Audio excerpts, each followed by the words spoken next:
Good morning, everyone, and welcome to a very special event this morning with the Canadian Commission for UNESCO. My name is David Walden. I'm the Secretary General of the Canadian Commission for UNESCO, and it's our very great pleasure to welcome, we'll say, back to Wendy Watson-Wright. But let me first give you a little bit of information about the Canadian Commission for UNESCO in the context of why we're having this particular presentation this morning. UNESCO is the only organization in the entire United Nations system that has national commissions. We are not employees of UNESCO. We are all Canadians who are working for the advancement of UNESCO's program activities in Canada. And we'd like to take advantage of opportunities like Wendy's visit to Canada to explain and provide more information about what UNESCO is and does, both within Canada and globally. It's also appropriate that we're meeting in this particular room that's called the Massey-Levesque room. It's part of the meeting rooms, a suite of meeting rooms that belongs to the Canada Council for the Arts, which is the host organization for the Canadian Commission for UNESCO. And some of you may know that the Right Honourable Vincent Massey and the Most Reverend Georges-Henri Levesque co-chaired the Royal Commission on National Development in the Arts, Letters and Sciences, which reported in 1951. Part of the mandate of that Royal Commission was to look at methods by which the relations between Canada and the United Nations Educational Scientific Cultural Organization could be conducted. The thing that's important about this to us particularly is that Vincent Massey led the Canadian delegation to the founding convention of UNESCO, so he had a very deep understanding of what UNESCO and national commissions were all about. So when it came time for Canada to explore this issue, we had someone who was very deeply involved and already knew. So I think it's entirely appropriate that we're meeting in a room named after a person who brought the sciences and culture together in Canada and worked for UNESCO. And so we're having a meeting about science in an arts council. So I'd like to, Wendy has said she doesn't need a great introduction to all of you. I think you saw her background and her CV in the invitation that we sent for those of you who don't know. What it doesn't say, though, and I think is also very important, is that Wendy is the first Canadian and the first woman to lead the Intergovernmental Oceanographic Commission, and we're very proud of that. So Wendy, with that. Thank you, David, and thank you all for being here. It's, I have to say, it's really nice to be in a room full of so many familiar faces, and I do appreciate your having taken the time to come and out of your retirement, some of you, to be here. I'd like to talk today, probably there will be 4 parts to the presentation. First, I know that many in the audience here are familiar with the ocean and its importance and what's happening in the ocean, but I think it's important to repeat that and to talk about the Earth system and ecosystem services. I then, of course, would like to tell you a little bit about the Intergovernmental Oceanographic Commission of UNESCO, because I believe that our organization does have an important role to play in the management of our relationship with the ocean. I, of course, will talk about Canada and the ocean, and then would like to suggest a few areas where I think Canada has a lot of strengths and also opportunities for leadership. And I'm certainly hoping to stimulate a bit of discussion at the end of the day. Now, so what about the ocean? Well, I think we all know it covers 71% of the Earth's surface. It accounts for 97% of the Earth's water. It contains 96% of the Earth's living space, provides 2/3 of the value of all the natural services offered by the planet, and the oxygen for every second breath that we take. It has certainly cushioned the blow of climate change by absorbing 25 to 30% of all anthropogenic carbon emissions, and by and 80% of the heat added to the global system. So it regulates our water and, of course, provides food for billions of people.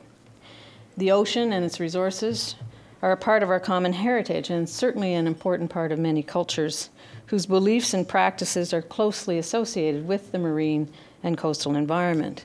In fact, 49 UNESCO World Heritage Sites have been inscribed for their coastal or marine values. The ocean also offers more and more exciting opportunities for the development of new drugs to treat all kinds of human ailments, and non-market benefits such as climate regulation, carbon sequestration, habitat, biodiversity, and many others. So the ocean, in fact, is priceless. Worldwide, of course, the ocean is a critical economic resource. The value of marine activities globally has been estimated at 5% of global GDP, or somewhere around $3 trillion US. 90% of all goods are shipped by the sea, and more than 40% of the human population lives in the coastal zone, with the estimates saying that by 2025 this is going to reach 75%. Fisheries provide about 4.2 billion people with more than 15% of their average per capita intake of animal protein. And fisheries and aquaculture provide more than 180 million jobs in the entire industry. As of October 2010, 3.2 gigawatts of offshore wind power capacity was operational, and this capacity is expected to reach a total of 75 gigawatts worldwide by 2020. So in fact, the ocean supports many industries, not just fisheries and aquaculture, but shipping, oil and gas, marine and coastal tourism, including cruise ships, which some of you I know like to go on, submarine cables and pipeline dredging, ports, offshore renewable energy, mining, and more. So the ocean is an integral part of the planet, and it is an absolutely essential component of human lives, livelihoods, and the environments that sustain us. Now, despite our reliance on marine resources, ocean acidification, climate change, polluting activities, and overexploitation of marine resources have made the ocean one of the Earth's most threatened ecosystems. And I'm going to give you just a few examples of how human activities threaten the ocean and its precious resources.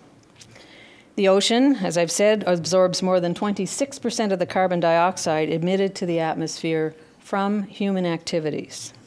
Now, the result is increased acidity, or a lowered pH, of the ocean.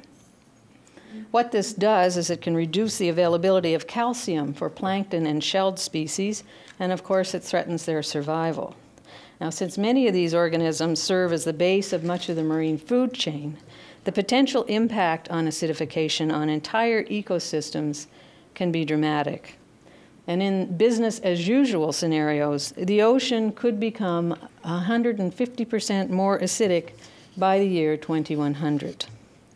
Now, land-based sources such as agricultural runoff, discharge of nutrients and pesticides, and untreated sewage, including plastics, account for approximately 80% of marine pollution globally. Excessive nutrients from sewage outfalls and agricultural runoff have contributed to the rise in the number of dead zones, or hypoxic areas, from 49 in the 1960s to over 400 in 2008, and I believe now it's up over 500. This has resulted in the collapse of some ecosystems. So nowadays, more than 245,000 square kilometers are affected, equivalent to the size of the United Kingdom.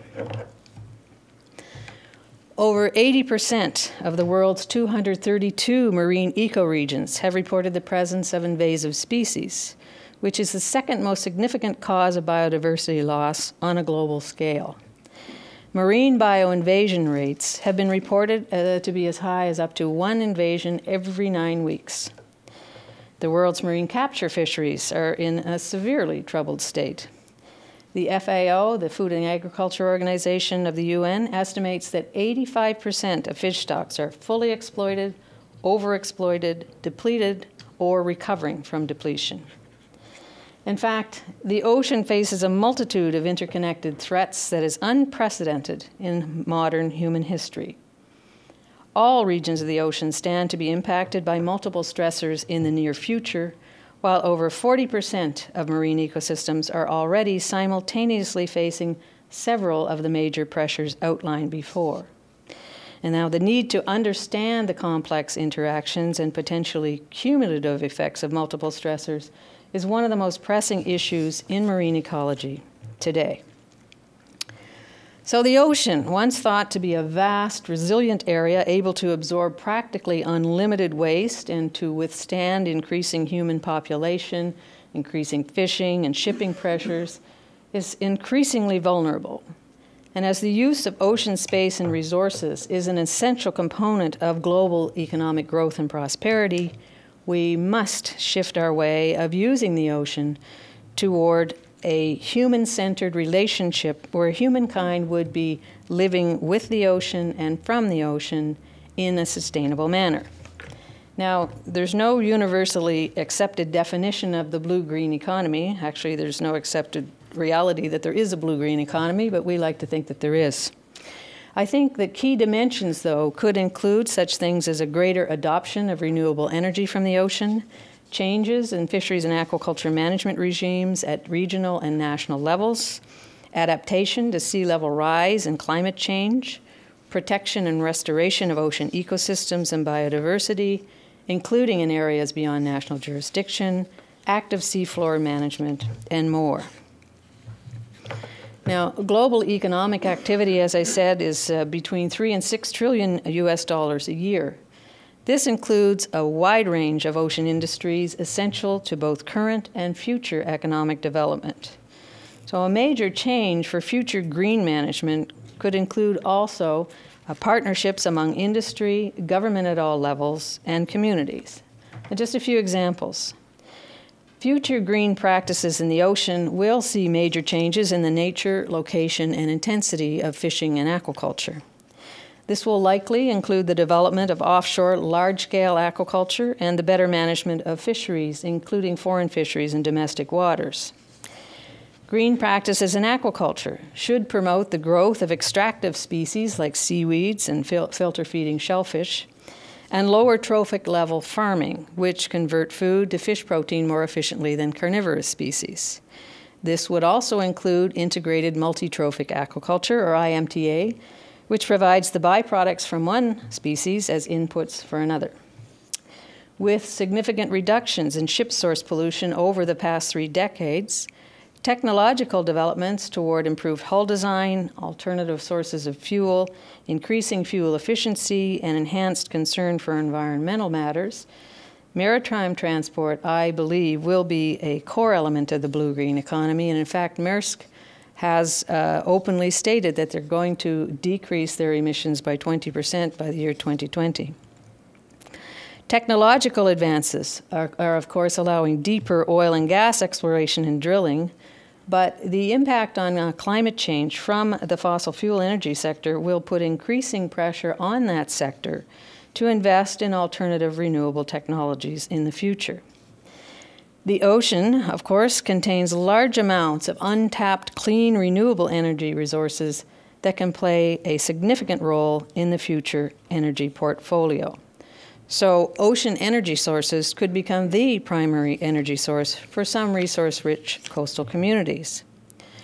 For tourism, greening the blue economy would imply switching from non-sustainable tourism to ecotourism and other sustainable tourism practices that go along with the generation of other forms of revenue. Now, some countries that have a very rich underwater heritage, countries such as Sweden and Turkey, have in fact constructed major museums which are now reaping the benefits, more economic benefits. Palau, the Pacific island nation that declared its waters a sanctuary free of shark fishing, estimates the value to the tourism of a single individual reef shark as $1.9 million US dollars over its lifetime. And you think, in contrast, a single reef shark would bring only $108 as direct fishery revenue. So not too much math to be done there. Marine biotechnology, including the protection of intellectual property rights, will certainly be an important part of the future blue-green economy. And of course, this does imply greater protection of biodiversity, including biodiversity beyond national jurisdictions, alongside increases in investment in scientific research and commercialization of new and existing opportunities with sectors such as pharmaceuticals, food production, and aquaculture all being important.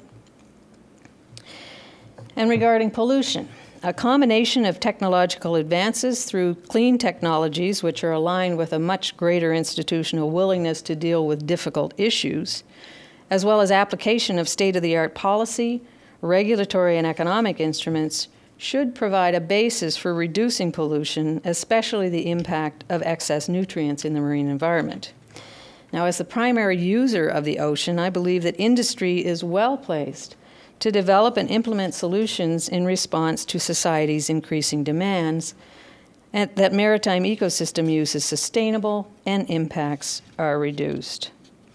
Ocean industries also have a huge potential to collect oceanographic and atmospheric data that contribute to better modeling and predicting ocean conditions, extreme weather events, and climate change that impact economies and livelihoods. And again, I think that developing public-private partnerships could be a good way to find solutions to impacts and to improve ocean data. So I'd like to move now to give you a little more information about the Intergovernmental Oceanographic Commission of UNESCO, the IOC, and no, it's not the International Olympic Committee, and where we fit in all of this. The UNESCO, as you know, is the United Nations Educational, Scientific, and Cultural Organization, was created in 1945 to respond to the firm belief of nations who had just gone through 2 world wars in less than a generation, that political and economic agreements are not enough to build a lasting peace, but that peace must be established on the basis of humanity's moral and intellectual solidarity. UNESCO is the only body in the UN system having in its title and mandate the S for science, which of course includes natural sciences and engineering, social sciences and humanities, and of course, ocean sciences. The Intergovernmental Oceanographic Commission of UNESCO is the sole organization within the UN system and the only intergovernmental body with a mandate in ocean science in all ocean basins of the world. Établie en 1960, la COI a été créée au sein de l'UNESCO pour la promotion de la coopération internationale afin de coordonner les programmes de recherche, les observations, les services et le renforcement des capacités dans le but de générer des connaissances sur la nature et les ressources de l'océan et des zones côtières et d'appliquer ces connaissances à l'amélioration de la gestion, le développement durable, la protection de l'environnement marin et les processus de prise de décision de ses États membres. Au sein du système des Nations Unies, la COI sert de point focal pour l'observation de l'océan, la science de l'océan, les services océaniques et l'échange de données. En outre, la Convention des Nations Unies sur le droit de la mer, ou UNCLOS, considère la COI comme l'organisation internationale compétente pour les sciences de la mer. Les objectifs de haut niveau et des programmes de la COI répondent à notre mission. À la base de l'action de la COI se trouvent des activités mondiales et régionales, de même que le renforcement des capacités. Nos objectifs, comme vous pouvez voir ici, incluent également une activité importante dans les domaines suivants: risques naturels tels que les tsunamis, changement climatique et variabilité, santé de l'océan et la connexion entre science et politique de gestion. La COI effectue cette tâche dans le monde entier en collaboration avec et à travers ses États membres, ses organes et bureaux régionaux montrés ici. And we sometimes call this the spaghetti graphic because it looks pretty complicated. In fact, it is, but it seems to function. Now, la COI est l'organisme responsable de la coordination du système mondial d'observation de l'océan, the Global Ocean Observing System, or GOOS. GOOS is a collaborative system of observations where the components of the system are funded by national sources. The system includes satellite observations and in situ observations, which you can see here, as well as operational observing networks and sustained, mostly research-funded observing networks and platforms. The data from these observations feeds into data management systems and to the generation of products to reach users, having impacts in science and more directly for society. So GOOSE encompasses global scale and coastal observations. Now you can see in the graph at the bottom that there was a rapid expansion of in situ ocean observations in the last decade, but that investment in sustaining the system has plateaued before it's been completed, and this is a concern. On tsunami warning systems, the IOC has successfully coordinated the Pacific Tsunami Warning System since 1965. Now, after the Sumatra tsunami of 2004, the IOC received the mandate to coordinate the establishment of 3 more tsunami warning systems in the Indian Ocean, the Caribbean, and the Northeast Atlantic, Mediterranean, and connected seas. And a key deliverable was reached in the Indian Ocean just 1 year ago, when for the first time, the Indian Ocean regional watch providers took over the provision of warnings to national centers in their own region. The International Oceanographic Data and Information Exchange, or IODE, was established by the IOC in 1961 in order to facilitate the exchange of ocean data among the IOC member states. And today, there are 144 IOC member states. 80 national oceanographic data centers participate in IODE, including DFO's Integrated Science Data Management Group, and it recently adopted as a key component the Ocean Biogeographic Information System, or OBIS, from the Census of Marine Life. Now, the Census of Marine Life, which ran from 2000 to 2010, was a global network of 2,700 researchers from over 600 institutions in 80 countries, engaged in an international collaborative initiative to assess and explain the diversity, distribution, and abundance of marine life in the ocean. OBIS contains nearly 30 million observations and is among the largest providers to the Global Biodiversity Information Facility. Canada, in fact, made the presentation which led to IOC's Assembly's adoption of OBIS in 2009, and Canada has been a keen supporter ever since. Now, the IOC and the World Meteorological Organization together have a joint commission, which is unique in the UN system, and this commission is for oceanography and marine meteorology, called JCOM. 2 technical coordinators work closely with operators from many countries of drifting buoys, moored buoys and time series, ships of opportunity, and Argo subsurface profiling floats. They ensure that these networks are being deployed to common standards and are sharing data in real time with the entire global community. And for your information, Canada, in the form or in the name of Savi Narayanan, was one of the first 2 co-chairs of JCOM. And Canada to date has deployed 337 Argo floats, which is about 1/10 of all the Argo floats deployed globally. Now, in addition to the more operational programs I've just discussed, the IOC is also responsible for providing advice to policymakers and for disseminating results. And I would say an especially timely document published in 2009, considering what has recently come to light off the coast of British Columbia, is the Scientific Summary for Policymakers on Ocean Fertilization. And for those of you who may not know, there was I would say a not controlled experiment, 10 times the concentration of iron sulfate being put into the ocean off BC this summer that only became evident recently. Now, this summary for policymakers was provided at the specific request of the International Maritime Organization with respect to the London Convention and London Protocol. IOC is also very involved in integrated management, especially in developing countries. Integrated coastal zone or coastal area management is still a relatively new and evolving concept, but the integration principle, of course, was developed in Agenda 21 from the first Rio conference in 1992 as a tool to promote sustainable development. Also related to integrated management is marine spatial planning. This, of course, is a public process of analyzing and allocating the spatial and temporal distribution of human activities in marine areas to achieve ecological, economic, and social objectives that have usually been specified through a political process.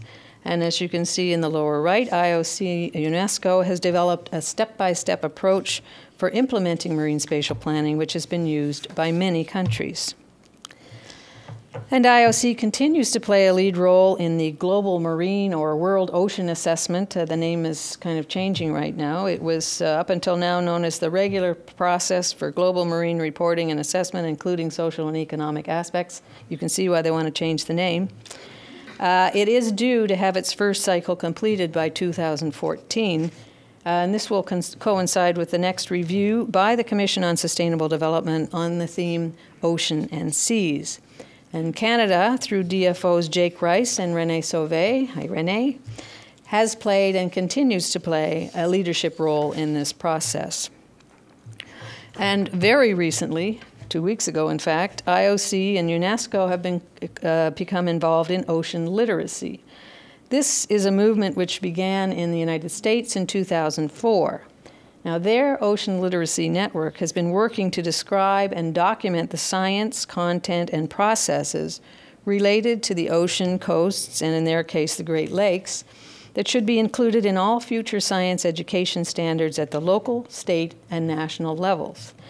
And now the European Union is now embarking upon its own ocean literacy campaign. And of course, the IOC would hope to see this movement grow around the world. It's actually very interesting and very exciting. And personally, I think that UNESCO would be a natural home for it in the UN system. Now, the IOC and UNESCO have been key players in the recent international debate on sustainable development as it relates to the ocean. Now, this debate was recently highlighted at the UN Convention on Sustainable Development, or Rio+20, this past June. During the Rio+20 negotiations, in fact, the ocean community mobilization was quite successful. There were over 375 taking part in Ocean Day, and that was quite unprecedented, as well as an unbelievable number of side events that were organized around the ocean issue. As a result, the political declaration adopted by the heads of state, which is entitled The Future We Want, contains at least 18 paragraphs dealing with the ocean and coast.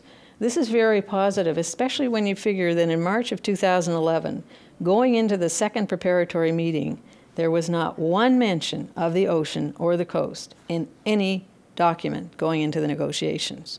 So a lot of work went into that. Also at Rio+20, there seemed to be widespread support among countries for the formulation of a sustainable development goal dedicated to the ocean. Now, just 2 months ago, during the Yosu, South Korea Expo 2012, whose theme was the living ocean and coast, Secretary General Ban Ki-moon launched the Ocean Compact. This new initiative is aimed at protecting the ocean and the people whose livelihoods depend upon it. Its intent is to increase coordination of efforts within the UN system regarding ocean protection. It will also provide a platform to help countries protect the ocean's natural resources, restore its full food production to help people whose livelihoods depend on the sea, and increase awareness and knowledge about the management of the ocean. In addition, you can see on the right, over 80 countries, civil society groups, private companies, and international organizations have declared support for the new World Bank-led Global Partnership for Oceans, signaling a commitment to work together to restore the world's ocean. And in line with that, The Economist, the magazine The Economist, recently in February hosted their first World Ocean Summit, looking at the economics of the ocean, and they have plans to do that again, with Vancouver being a possible venue for their next summit. So let's talk a little bit about Canada and its 3 ocean basins. I would hope that all of you here know that the ocean is of key importance to Canada's culture, environment, public health, and economy. It is certainly an integral component of the culture of many Aboriginal peoples and coastal communities. Canadians, even those that are inland, depend on the ocean to supply food, mineral resources, transportation routes, recreation, and employment. Now, depending upon from where you get your statistics, Canada's coastline has been estimated at approximately 202,000 kilometers, by far the world's longest. It's 5 times longer than the next country.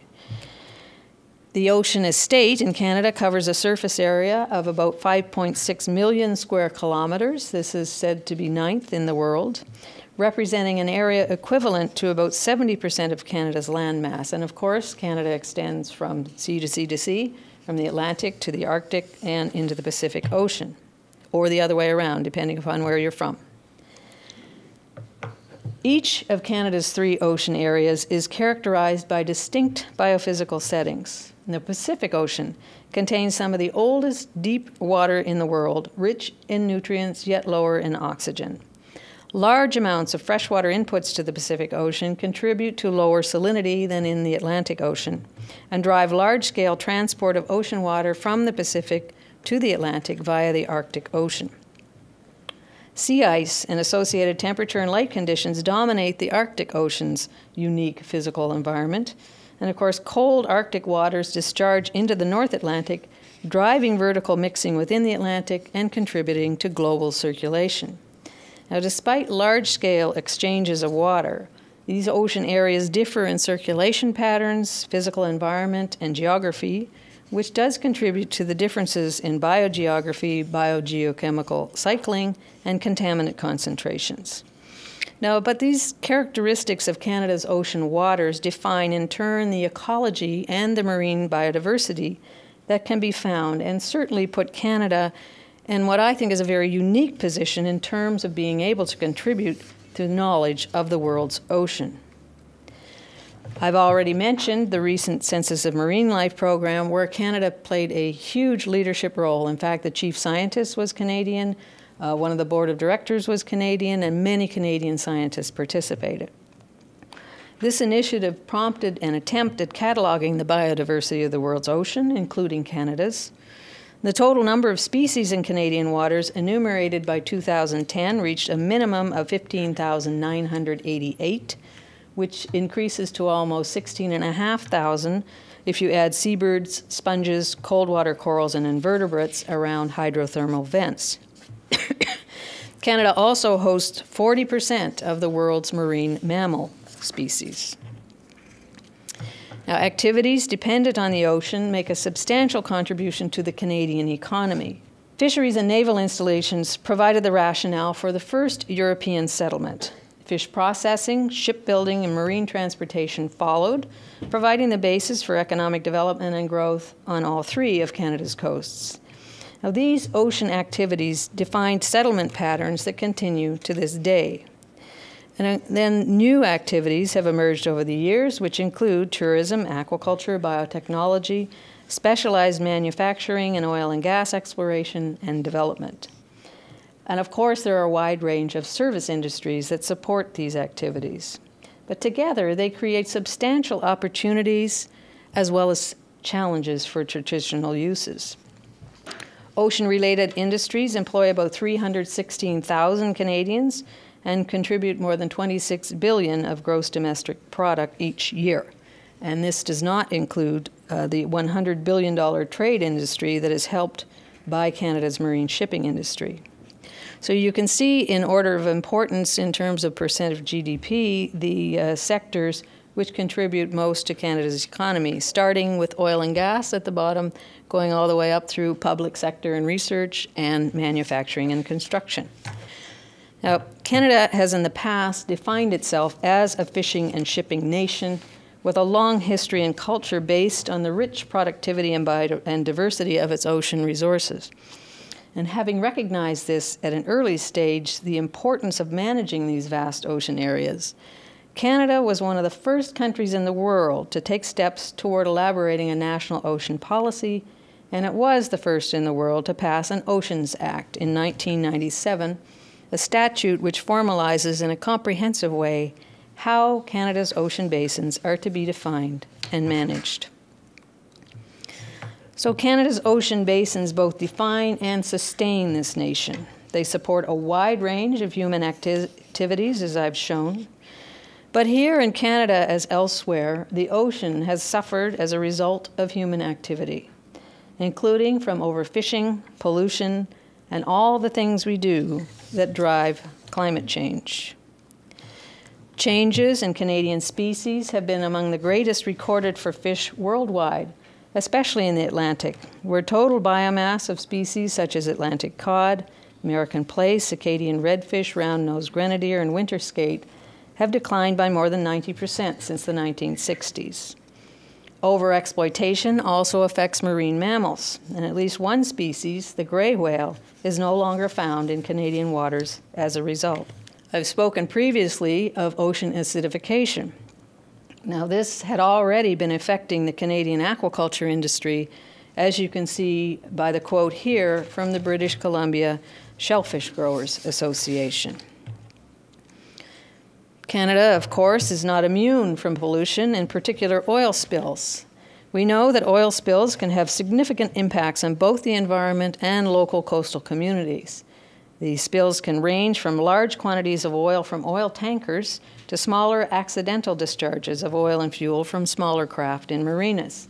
And across Canada from 2007 to 2009, a total of about 4,160 pollution incidents were reported to the Canadian Coast Guard, of which about 1,580 involved oil spills from ships. And during that same period, about 30 pollution incidents involving chemical spills from vessels were reported to the Coast Guard. So I'd like to move now to the last part of my talk and to briefly mention what I believe are some of Canada's strengths. And as I said, I hope to generate some discussion on opportunities for Canada with regard to the ocean, with a focus on, but not restricted to, ocean science. Where are Canada's opportunities in ocean leadership? Well, with all that ocean space, certainly I think Canada has great potential to lead on greening the blue economy. Marine renewable energy could be part of this. Canada's marine energy sector is much like the country and its population in general. It is regionalized and relatively small. But as you can see in the graph on the lower right, Canada is not among the 6 leading countries in terms of cumulative installed offshore wind power capacity by country. But it has been estimated that Canada's current electricity needs, all of Canada's current electricity needs, could be met 36 times over with domestic offshore wind energy. And Canada's wave and tidal energy resources have been recognized globally as one of the richest in the world. The National Energy Board forecasts about 20,000 megawatts of ocean energy potential in Canada. So indeed, I believe Canada could potentially become a marine renewable energy champion. Integrated coastal zone management also offers opportunities. Canada does have experience and lessons learned that it can share with other countries who are not as advanced. Certainly, integrated ocean management plans have been completed in 2 ocean areas, and 3 more are nearing completion, I believe. And with so much ocean and so many industries vying for ocean space, again, Canada could show a great deal of leadership in marine spatial planning. But it's on the science and technology side where I really see the strengths and opportunities. And certainly Canada's interest in understanding the global ocean has inspired leadership on ocean observations. For example, Venus and Neptune Canada, which are part of the Ocean Networks Canada of University of Victoria, are considered to be the world leaders in cabled underwater observatories. Through fiber optic cable, seafloor nodes, and innovative scientific equipment, the observatory really is changing the way we study the ocean, and it's providing scientific evidence for policymakers on a wide range of critical issues, as well as developing new world-leading technologies. The Ocean Tracking Network, headquartered at Dalhousie University in Halifax, allows made-in-Canada ocean tracking and monitoring technology to be deployed in all of the world's 5 ocean basins. And so far, about 200 international researchers from 15 countries are partners in tracking fish and other marine species. Most recently, funding for the new Network of Centers of Excellence, MEOPAR, which stands for Marine Environmental Observation, Prediction and Response Network, also centered at Dalhousie, was announced. MEOPAR is dedicated to addressing critical issues related to human activity in the marine environment, as well as the impact of marine hazards on human activities in coastal regions, and is working to help reduce Canada's vulnerability and exposure to hazards and to decrease response times when marine emergencies occur. Related to the initiatives that I've just described are the numerous and varied ocean science alliances, which to my mind are quite unique to Canada. Now, the NCE's, Networks of Centers of Excellence, have certainly stood the test of time, and they are envied throughout the world. I spoke already of MEOPAR, but in addition, ArcticNet, although it's not restricted to ocean science, has certainly made its mark. And indeed, the work of the granting councils and the NCEs continue to be admired globally. I've mentioned as well Ocean Networks Canada, which over the last 7 years has seen investments from both governments of British Columbia and Canada in developing the world's largest and most advanced cabled observatory. It is drawing researchers from around the world and certainly has members from across Canada. The Halifax Marine Research Institute was inaugurated just last year in June of 2011. The idea behind this institute is to unite researchers with business to spark more economic activity in the ocean sector in Atlantic Canada. The Canadian Consortium of Ocean Research Universities, which appears to be quite unique, is made up of 9 Canadian universities. And this CCORU was established to help develop a national vision for ocean research in Canada by determining strategic research priorities that will set a clear direction for future research in the field of ocean science. And in fact, this was the organization responsible for the current assessment of ocean science in Canada by the Council of Canadian Academies.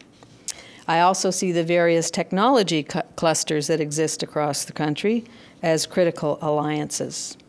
And further to that, I believe that Canada Foundation for Innovation is also seen as an international model and strength for funding science infrastructure, including ocean science infrastructure. And again, I think that the current CCA assessment of Canadian ocean science presents a wonderful opportunity to build on Canada's successes. Now, an anchor to all of this could be the Federal Ocean Science and Technology Map, which was put together by science-based departments and agencies and published just 2 years ago in early 2010. I think this provides an excellent roadmap for the federal ocean S&T community to reach out to universities, colleges, the private sectors, and NGOs to come up with a national roadmap for Canadian science and technology. And I believe that this could also be the basis for the creation, or I should say the recreation, of a Canadian National Committee on Ocean Science. There are a number of other countries around the world that have such committees, and they truly do allow ocean science to have a unified national voice. And I think that this is the perfect time for Canada to start thinking about doing this. Of course, it's also a little self-serving because then it would also feed into the IOC. Now, the last point I'd like to highlight today is capacity building for ocean science, technology, and management. Canada in the past has been seen as a pillar in building capacity in developing countries with regard to ocean science and services. We know that the lack of human and institutional capacity in ocean sciences and monitoring and management is a real barrier for some nations, especially least developed countries and small island developing states, in their efforts to achieve sustainable growth. As of today, we do not have a global baseline to assess where countries are in terms of their infrastructure, their scientific assets, expertise, and more importantly, how scientific results are being used in the formulation of ocean and coastal policies.